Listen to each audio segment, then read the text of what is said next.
नमस्कार, मैं आशा करता हूँ आप अच्छे होंगे। और आज हम एक ऐसे क्रिप्टो प्रोजेक्ट के बारे में जानेंगे जो इंडियंस को बहुत सारा पैसा बचाने में हेल्प कर सकता है। और इस क्रिप्टो प्रोजेक्ट का नाम स्टेलर है। ये पूरी दुनिया को हेल्प करेगा, लेकिन सबसे ज्यादा फायदा इंडियंस को होगा। और आज की वीडियो में हम स्टेलर की फंडामेंटल एस्पेक्ट्स को जानेंगे और ये भी देखेंगे कि इंडियंस को कैसे सबसे ज्यादा फायदा होगा। तो चलिए फिर शुरू करते हैं आज का नजरिया। तो जब आप स्टेलर के सोशल मीडिया प्लेटफॉर्म्स देखेंगे तो आपको लगेगा कि ये एक रियल वर्ल्ड एसेट की ब्लॉकचेन है जो बेसिकली फाइनेंशियल एक्सेस देगी सबको। और इनका मेन पर्पस रेमिटेंसेस के अंदर हेल्प करना है। अगर आप स्टेलर की वेबसाइट पे जाके देखोगे तो आपको पता चलेगा कि ये पेमेंट्स के अंदर हेल्प कर सकते हैं, ऑन एंड ऑफ रैम्प्स में हेल्प कर सकते हैं, टोकनाइजेशन में हेल्प कर सकते हैं। पेमेंट्स मतलब कि cross border payments, on end of ramp मतलब कि आप पैसे इंडिया के अंदर जमा कराएंगे एटीएम के अंदर और आप यूएसए घूमने जाएंगे तो वहां पे भी उन पैसे को निकाल सकेंगे। और टोकनाइजेशन मतलब कि आपके हाथ में जो इंडियन रुपीस है उनका डिजिटल फॉर्म बना देना। तो ये टोकनाइज कर सकते हैं, ना सिर्फ रुपए को बल्कि हर एक एसेट को टोकनाइज करा जा सकता है। इंडिया में टोकनाइजेशन के शायद चांसेस बहुत ही ज़्यादा मिनिमम है क्योंकि आरबीआई इसके बिल्कुल अगेंस्ट में है और इसीलिए सीबीडीसी लेकर आया है आरबीआई। लेकिन क्रॉस बॉर्डर पेमेंट्स के अंदर जरूर हेल्प हो सकती है इससे। अब जब हम इतना क्रॉस बॉर्डर पेमेंट्स के बारे में बात कर ही रहे हैं तो एक बार देख ही लेते हैं कि क्रॉस बॉर्डर पेमेंट्स होती क्या है। अगर आप बैंक ऑफ इंग्लैंड की डेफिनेशन से देखेंगे तो ये एक ऐसा ट्रांजैक्शन है जिसमें दो लोग जो ट्रांजैक्शन में इन्वॉल्व है वो दोनों अलग अलग कंट्रीज में है और इसमें होलसेल और रिटेल पेमेंट्स भी आती है और रेमिटेंस भी इसी का पार्ट होता है। और बैंक ऑफ इंग्लैंड की एक रिपोर्ट के अकॉर्डिंग कोरोना से पहले 2017 में 150 ट्रिलियन डॉलर का क्रॉस बॉर्डर पेमेंट्स हुई थी और जो कि ग्रो करने वाली है 250 ट्रिलियन डॉलर बाय 2027। और कुछ दूसरी रिपोर्ट्स के अकॉर्डिंग 2023 में ये क्रॉस बॉर्डर पेमेंट्स का आंकड़ा ऑलमोस्ट 190 ट्रिलियन डॉलर्स का था जो कि ग्रो हो सकता है 290 ट्रिलियंस तक बाय 2030। यानी कि हम 2024 में ऑलरेडी हैं, अगले 4 साल के अंदर 100 ट्रिलियन डॉलर्स और ऐड हो सकते हैं इस इंडस्ट्री में। 100 ट्रिलियंस एक बहुत बड़ा अमाउंट है, लेकिन बहुत सारे चैलेंजेस भी आते हैं क्रॉस बॉर्डर पेमेंट्स के अंदर। तो अब हम इन चैलेंजेस को देख लेते हैं ताकि हमें यह पता रहे कि स्टेलर कैसे इन चैलेंजेस को सॉल्व करेगा और कैसे इंडियंस की हेल्प होगी। इसमें जो सबसे बड़ा चैलेंज आता है वो ये कि पेमेंट्स रिसीव होने में बहुत ज्यादा टाइम लग जाता है, लगभग 5 दिन तक लग जाते हैं कई केसेस में। 5 दिन एक बहुत बड़ा ड्यूरेशन है, लेकिन वहीं अगर कोई स्टेलर का यूज करेगा तो वो सिर्फ 3 से 5 सेकंड के अंदर रिसीव कर पाएगा इन फंड्स को। डिफरेंस देख रहे हो, 5 दिन और 5 सेकंड। और फिर दूसरा बड़ा चैलेंज आता है इस पैसे को भेजने का, यानी कि cost of sending money. International monetary fund की एक रिपोर्ट के अकॉर्डिंग $200 अगर किसी को भेजने हैं तो उस पे ऑन एन एवरेज $12.5 की कॉस्ट लग जाएगी, यानी कि अराउंड 6.25% उस पे खर्च हो जाएंगे, यानी कि कट जाएंगे। और 6.25 तो एवरेज रेट है, यानी कि ये 50% तक भी हो सकती है कुछ केसेस के अंदर। बात को समझ रहे हो? अगर कोई आपकी फैमिली मेंबर है और वो इंडिया के अंदर पैसे भेज रहा है और अगर उसने 1 लाख रुपए अमेरिका से इंडिया भेजे हैं तो हो सकता है कि 50% आते आते तक कट जाए, यानी कि सिर्फ 50,000 रुपए ही रिसीव हो।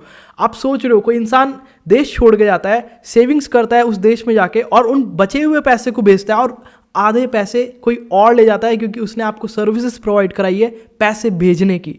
सिर्फ इस बात के उसने 50% काट लिए। अब अगर किसी की किस्मत खराब हुई तो इसमें पहले वाला चैलेंज भी ऐड कर दो, यानी कि आपके पैसे भी 5 दिन बाद आ रहे हैं, अर्जेंसी में आपको चाहिए थे पैसे और वो भी कट के 50% कट के कम पैसा आपको मिल रहा है। और ऐसा बहुत सालों से होता है। आने वाले टाइम में ये प्रॉब्लम सॉल्व हो सकती है अगर स्टेलर जैसे क्रिप्टो प्रोजेक्ट्स को काम में लिया जाता है। और ऊपर से यूनाइटेड नेशंस के सस्टेनेबल डेवलपमेंट गोल्स होते हैं, ये वो गोल्स होते हैं जो ऑलमोस्ट हर कंट्री फॉलो करती है और हर कंट्री इन गोल्स को अचीव करना चाहती है। इन गोल्स में एक गोल फाइनेंशियल इंक्लूजन का भी होता है और इस गोल को अचीव करने के लिए G20 ने भी मेजर्स लिए हैं, यानी कि वो ये 6.25% को डिक्रीज करके ऑलमोस्ट हाफ करके ऑलमोस्ट 3% तक ले जाना चाहते हैं 2030 तक। अब पुराने सिस्टम्स तो ये कम होगा नहीं, इसके लिए नई टेक्नोलॉजीज की ही जरूरत पड़ेगी और वहां स्टेलर काम में आ सकता है। अगर हम IMF की रिपोर्ट को और ज्यादा देखते हैं तो हमें यह भी पता चलता है कि टर्की टू बुल्गारिया अगर किसी को पैसे भेजने हैं तो 50% 52% तक की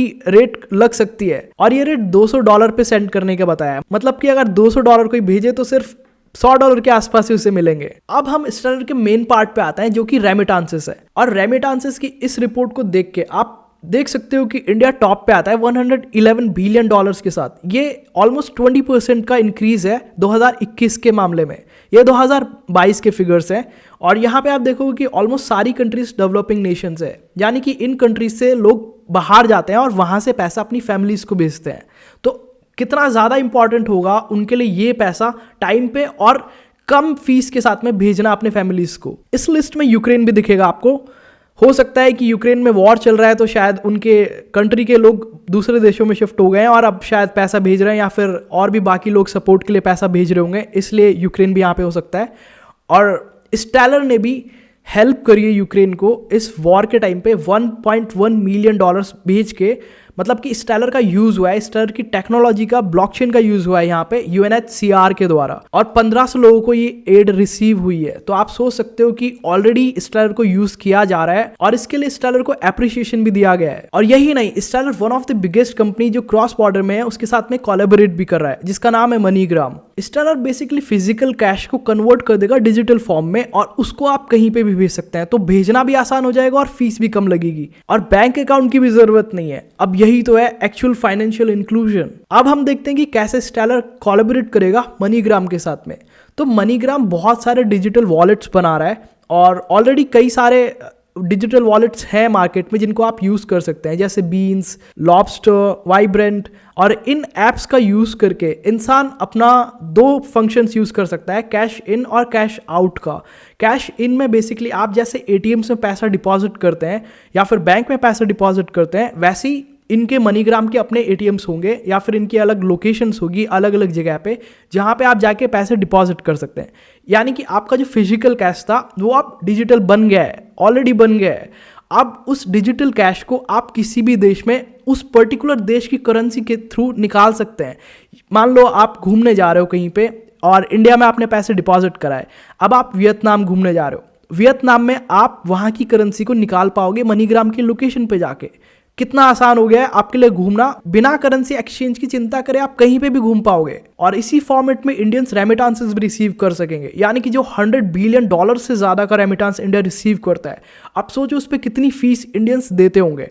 वो फीस काफी हद तक कम हो जाएगी अगर इस तरह का पूरा सिस्टम आ जाएगा। तो कैश इन में हम पैसे डिपॉजिट करते हैं और कैश आउट में हम पैसे निकालते हैं, तो ये उसका शॉर्ट फॉर्म है। और स्टेलर अभी रुकने का नाम भी नहीं ले रहा है। अगला डेवलपमेंट जो अभी रिसेंटली आने वाला है स्टेलर में वो है सोरोबेन। सोरोबेन स्मार्ट कॉन्ट्रैक्ट्स लेकर आएगा स्टेलर के अंदर। इसके ऊपर हम एक अलग से वीडियो बना देंगे। और स्मार्ट कॉन्ट्रैक्ट्स बेसिकली ऑटोमेटेड वे में डिसीजंस लेने का हेल्प करता है। तो अभी हम इस पर ज़्यादा डिस्कस नहीं करेंगे। अब हम डिस्कस करेंगे कैसे स्टेलर बिटकॉइन ETF से भी रिलेटेड है। बहुत सारे लोगों का ध्यान नहीं गया इस चीज़ के ऊपर, लेकिन बिटकॉइन ETF से स्टेलर का जो नाता है वो अभी हम डिस्क्लोज करेंगे। तो जब हम इस लिस्ट को देखते हैं तो टोटल 11 ETFs अप्रूव हुए थे अभी रिसेंटली बिटकॉइन के। इनमें से 3 ETFs ऑलरेडी स्टेलर से रिलेटेड है। सबसे पहला है ग्रेस्केल। ग्रेस्केल का ऑलरेडी अपना खुद का एक स्टेलर ल्यूमन्स का ट्रस्ट है। बेसिकली GXLM करके इन्होंने ऑलरेडी लॉन्च करा हुआ है मार्केट में, जो स्टेलर की प्राइस से डिराइव करती है इसकी वैल्यू। और जो अगला ETF स्टेलर से कनेक्टेड है वो है विजडम ट्री।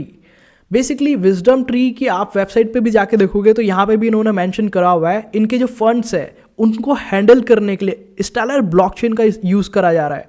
आप समझ सकते हो कि ये लोग किस लेवल पे सोचते हैं। और ये इतने बड़े बड़े फंड्स हैं जो अपना ETF अप्रूव करा सकते हैं इतना गवर्नमेंट के अगेंस्ट जाके, तो वो कितने ज़्यादा बड़े इंस्टीट्यूशंस है और कितनी बड़ी क्रेडिबिलिटी है स्टेलर को देते हैं। और जो तीसरा ETF बिटकॉइन ETF से रिलेटेड है वो है फ्रैंकलिन टेम्पलेटन। और फ्रैंकलिन टेम्पलेटन तो काफ़ी वोकल है स्टेलर और खुद की रिलेशनशिप को अलग अलग जगह पे बताने में, सोशल मीडिया पे बेसिकली। और रिसेंटली FT के CEO ने भी बताया था कि किस तरह से स्टेलर हेल्प कर रहा है उन्हें टोकनाइज करने में। स्टेलर से इन कंपनीज को ना सिर्फ इन चैलेंजेस को जो अभी हमने पहले डिस्कस करे वो सॉल्व करने में हेल्प मिल रही है, बल्कि इनको स्केल करने में भी हेल्प मिल रही है, क्योंकि अब ये लोग अपने फंड्स और ज़्यादा बड़े कर सकते हैं। अक्सर लोग जब स्टेलर की बात आती है तो रिपल को भी बीच में ले आते हैं और बोलते हैं कि रिपल पहले आया था और उसका हार्ड फोक XLM है।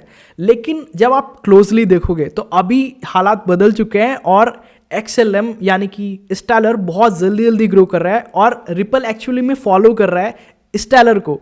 हर एक प्रोजेक्ट को जो भी आप चीज़ देखोगे पहले आती है स्टेलर पे, फिर आती है रिपल पे। लेकिन रिपल की जो मार्केट कैप है और रिपल की फॉलोइंग है वो बहुत ज़्यादा है स्टेलर से। सिर्फ इसीलिए वो स्टेलर से काफ़ी ज़्यादा आगे और उसके ऊपर केस भी हो गया था। तो उसकी वजह से मनीग्राम जैसे पहले रिपल के साथ काम करता था, लेकिन जब केस हुआ रिपल पे उसके बाद में मनीग्राम स्टेलर पे आके उनके साथ में कोलैबोरेट करने लगा। और जैसे अभी स्टेलर पे स्मार्ट कॉन्ट्रैक्ट्स आने वाले हैं, वैसे ही रिपल भी अभी कोशिश कर रहा है कि वो लोग भी अपना स्मार्ट कॉन्ट्रैक्ट लेकर आए जल्द से जल्द। तो रिपल बेसिकली फॉलो कर रहा है। अब वीडियो खत्म करने से पहले हम मार्केट कैप भी देख लेते हैं स्टेलर की कि कितना ग्रो कर सकता है और कितना नहीं। तो अभी आप देखोगे तो स्टेलर की मार्केट कैप अराउंड $3 बिलियन है और इसकी fully diluted value around $5.7 billion है। वहीं अगर आप रिपल की देखोगे यानी कि XRP की, तो $28 बिलियन है। स्टेलर इसका सिर्फ 10% है अभी, यानी कि स्टेलर के अंदर ग्रो करने का अभी बहुत बड़ा पोटेंशियल है। और ये सिर्फ एक एजुकेशनल वीडियो है, इसको फाइनेंशियल एडवाइस ना ले, क्योंकि मैं एक फाइनेंशियल एक्सपर्ट नहीं हूँ। और आई होप आपको आज का वीडियो पसंद आया हो, और आपके क्या विचार हैं स्टेलर को लेकर कमेंट सेक्शन में ज़रूर बताएं। और इस तरह के और भी वीडियोस देखने के लिए हमारे चैनल को सब्सक्राइब कर सकते हैं और इस वीडियो को लाइक करना ना भूलें। मिलते हैं अगले वीडियो में।